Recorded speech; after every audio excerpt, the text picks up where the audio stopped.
প্রিয় দর্শক আসসালামু আলাইকুম। আজকে আমি কোনো প্রকার রেসিপি শেয়ার করতে আসি নাই। আজকে রান্না করব আর আপনাদের সাথে পেজের ব্যাপারে কিছু ইম্পর্টেন্ট বিষয় নিয়ে কথা বলবো। আশা করছি যারা নতুন পেজ ওপেন করেছেন বা ভাবছেন ওপেন করবেন তাদের জন্য একটু হলেও আমার ভিডিওটি উপকারে আসবে। আমি নতুন পেজ ওপেন করার পরে যে ভুলগুলো করেছিলাম আশা করছি আপনারা সেই ভুলগুলো করবেন না। সেই ভুলগুলো করলে কিন্তু পেজটাকে দাঁড় করাতে অনেক বেশি কষ্ট হয়ে যায়। প্রথমত আমি বলবো পেজটা ওপেন করার পরে যে কাজটা কোনোভাবেই করা যাবে না সেটা হচ্ছে ভিডিওতে মিউজিক অ্যাড করা যাবে না। আমি কিন্তু প্রথমে মিউজিক অ্যাড করেছিলাম যার কারণে গত ৩ মাসের ভিডিও আমার সবগুলো ডিলিট করতে হয়েছে। যারা কাজ শুরু করেছেন অলরেডি তারা কিন্তু অবশ্যই জানেন একটা ভিডিও তৈরি করতে কতটা পরিশ্রম হয়। সেখানে আমার পুরো ৩ মাসের ভিডিও সবগুলো ডিলিট করতে হয়েছে শুধুমাত্র মিউজিক অ্যাড করার কারণে।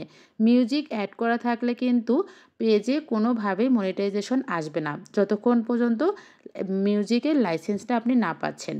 দ্বিতীয়ত আমি যে কাজটা করেছি অন্যের ভিডিওর কমেন্টের নিচে গিয়ে follow to follow, count me in বা আমাকে ফলো দেন, আমি আপনাকে ব্যাক দিব, এই টাইপের কমেন্ট করতাম, যেটা পেজের জন্য খুবই খারাপ। আমি এটা রেগুলার করেছি।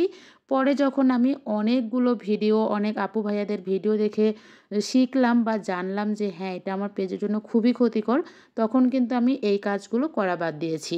তো যারা নতুন পেজ ওনার আছেন অবশ্যই এই ভুলগুলো করবেন না।